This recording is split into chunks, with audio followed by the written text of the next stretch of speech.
Yes, I am Tracie Sharp.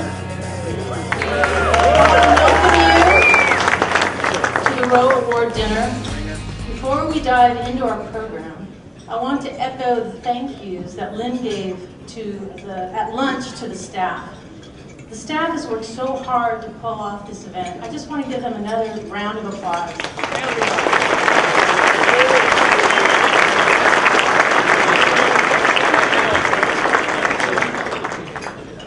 I also want to thank SPN's outstanding board of directors. They oversee our strategy and they keep me on track.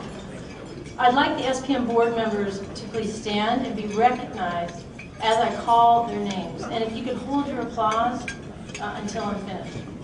Our chairman is Carl Helsmer, Ted Abram, Whitney Ball, Giselle Huff, John Jackson, Barb Kenny, Adam Meyerson, Stan Swim, Bridget Wagner, and Thomas Wilcox. Thank you for your service to SPN and our success.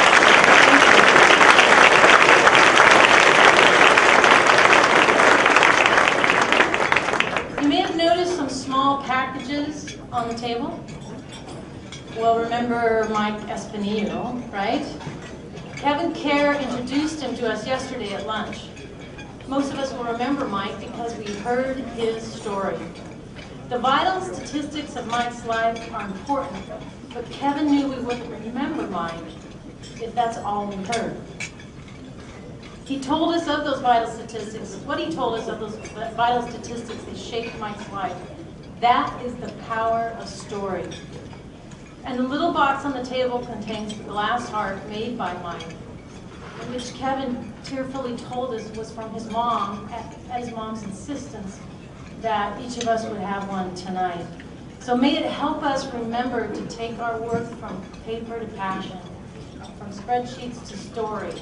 And let's give another thank you to Kevin.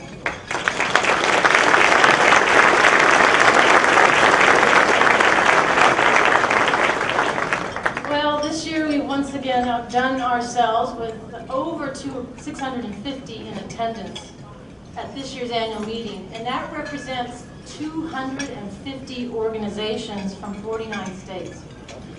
And while this event keeps growing, it also gets younger and younger, which you've heard about as well. I want to ask the Generation Liberty Fellows to please stand and remain standing. This is a special group of attendees. Hold the applause for a second. These are our special group of attendees, all under 30, who had to pass a rigorous application process to attend. Many of the Generation Liberty Fellows are members of Students for Liberty, which will host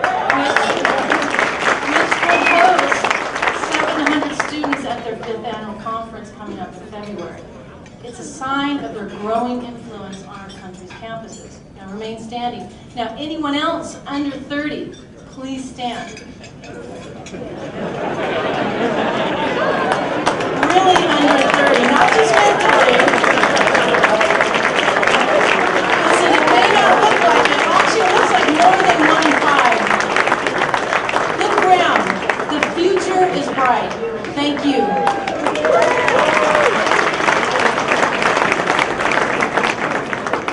Well, I was well under the age of 30 the last time I lived here in the Northwest, which you heard about last night.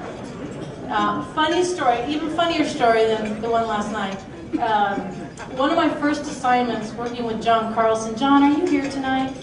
There you are, John Carlson. When I worked with John Carlson at the Washington Institute, one of the first things I was assigned to do was to help organize a big fundraising dinner featuring William F. Buckley. Now at the time, it was the late 80s, and we had this donated office space just about 4 blocks that way. And the office space had this 1970s dark wood paneling and orange shag rug that was worn so thin in places that you could see the plywood showing through. It was a great place. It was free, so hey, we got a lot done. So Carlson picks up Buckley from the airport, and he decides it's a good idea to bring him back to this office.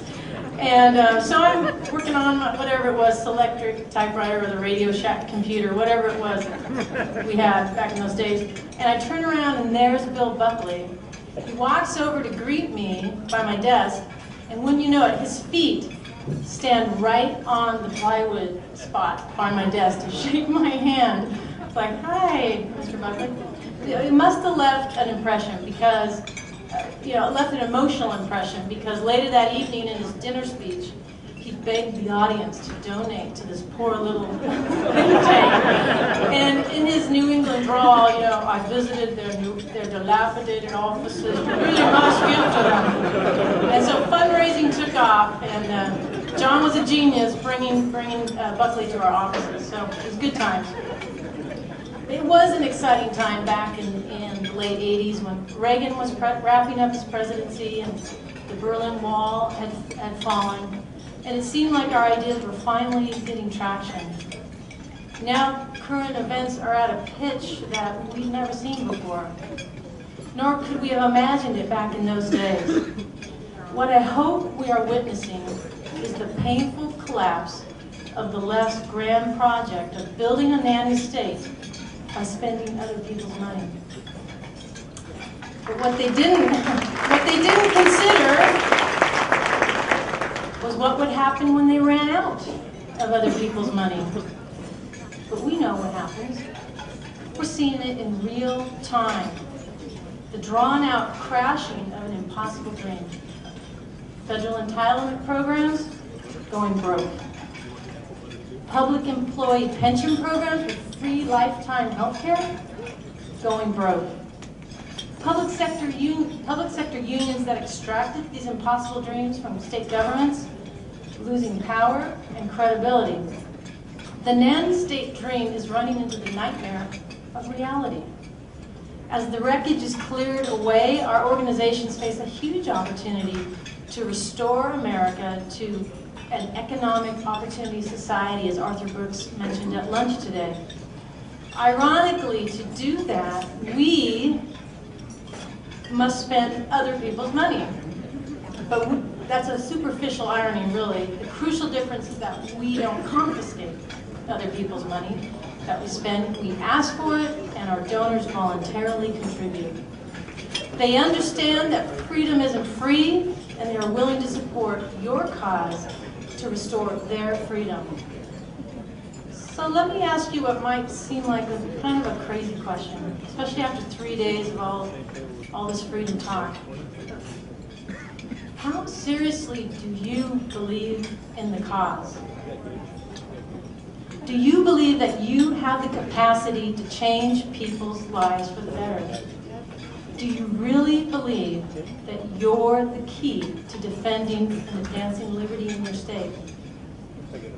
And how much time do you really think we have left to do that? I'm making it personal because we hear speeches all the time centered around the big we. But history is written by those relatively few people who take personal responsibility for changing the society around them because they truly believe that they can change lives. Here's a personal example. Earlier this year, SPN hosted a board retreat. That's board with an A in the middle of it. And we were challenged by strategists to ask ourselves, is SPN building policy corporations, or are we promoting policy entrepreneurs? Is SPN a think tank hospital, or are we free market venture capitalists trying to maximize the impact of state think tanks? As soon as I began thinking in those different terms, I realized it isn't good enough to build policy corporations in every state, and we will never win if all SPN is a think tank hospital. Good enough is not good enough. We cannot and we will not rest on just having a 50-state network. The network must move the needle towards freedom. As we face 2012, are you willing to personally do what it takes, change whatever you need to in order to help liberty prevail? Are you willing to turn the spreadsheets into stories? To win that story war, as Kevin told us? To put emotions into numbers, as Chip told us? And to show lawmakers and the electorate why liberty is essential to their future, all of our futures, to the dreams they hold for themselves, their families, and others. Will you be open to throwing your long-held ways of doing things out the window if there's an opportunity to win with a new idea? Are you willing to take that risk? Are you really willing to play to win, not just not lose? These are tough questions. They require purposeful thoughts and purposeful answers. And 2012 is just 4 months away, so right now is a great time to decide.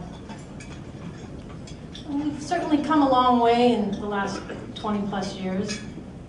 And as you've seen and heard in the stories throughout this event, we have many bright spots that we can indeed scale up. And now is really our time to shine. In closing, let me give the same challenge I gave a few months ago to several development directors, many of which are in the room. I asked them, hey, do you really want to win? And even the good book tackles this question. In 1 Corinthians 9:24 it says, don't you realize that in a race, everyone runs, but only one gets the prize? So run to win. And if scripture is not spicy enough for you, then you can follow Harry Truman's advice. Give him hell. Thank you.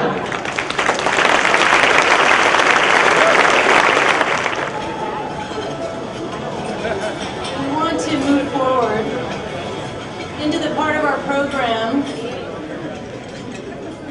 to give out our Roe Award.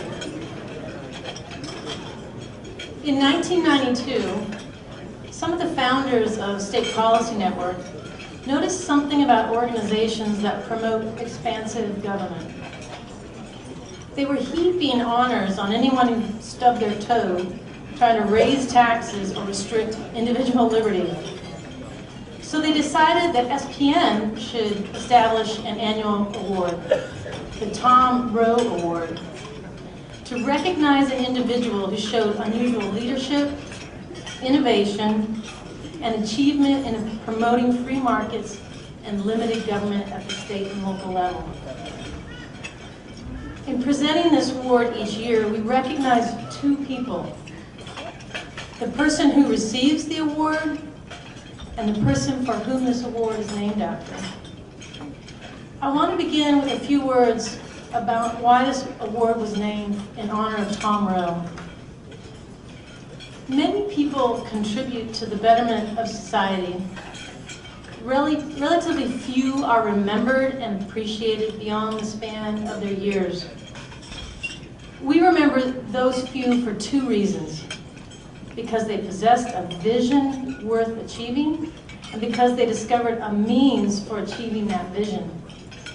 Thom Roe had a vision for freedom. He saw our liberties under constant assault, and he conceived a means of defending and advancing liberty. One of his inventions was State Policy Network. SPN Chairman Carl Hellstrom once characterized Thom Roe in two crystallized sentences. He was a quiet man who believed passionately in individual liberty. He was an entrepreneur who knew the hard work it takes to bring ideas down to earth and make dreams into reality. In turning State Policy Network from a vision to reality, Thom Roe presented us with both a gift and a challenge. To advance freedom as an end, we must constantly invest the means to that end. We must understand, as Thom did, that although freedom can never be entirely secured, it can be entirely lost. That is why attention to the means of defending liberty is so crucially important. The Roe Award is a tribute to an individual in the state public policy movement who has shown a passion for liberty, a willingness to work for it, and noteworthy achievement in turning dreams into reality. Appropriately, the Roe Award is an eagle, a symbol of liberty and of the courage and conviction required to preserve it. The award this evening will be presented by Paul Jacob, a leading national figure in state-level initiative and referendum, and president of Citizens in Charge Foundation. Paul has worked on over 100 initiative and ballot access campaigns in nearly every state. Paul hosts Common Sense, an online radio, print, and opinion program, which reaches a growing list online of over 15,000 email subscribers and is aired daily by more than 150 stations in 48 states. For more than a decade, Paul was the leading voice in the term limits movement, running U.S. term limits, the nation's largest term limits group. For those efforts, columnist Robert Novak good-naturedly called him, quote, the most hated man in Washington. Being hated in Washington is like a badge of honor for us.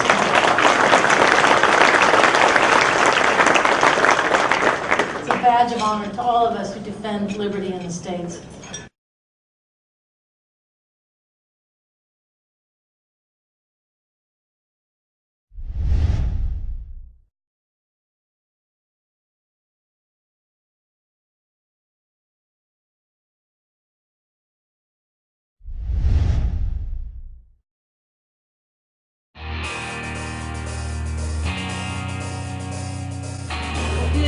Yes, I am Tracie Sharp.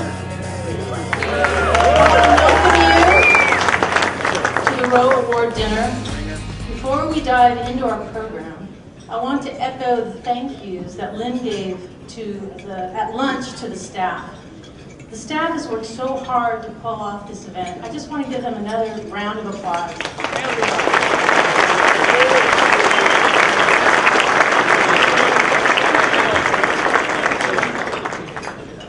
I also want to thank SPN's outstanding board of directors. They oversee our strategy and they keep me on track. I'd like the SPN board members to please stand and be recognized.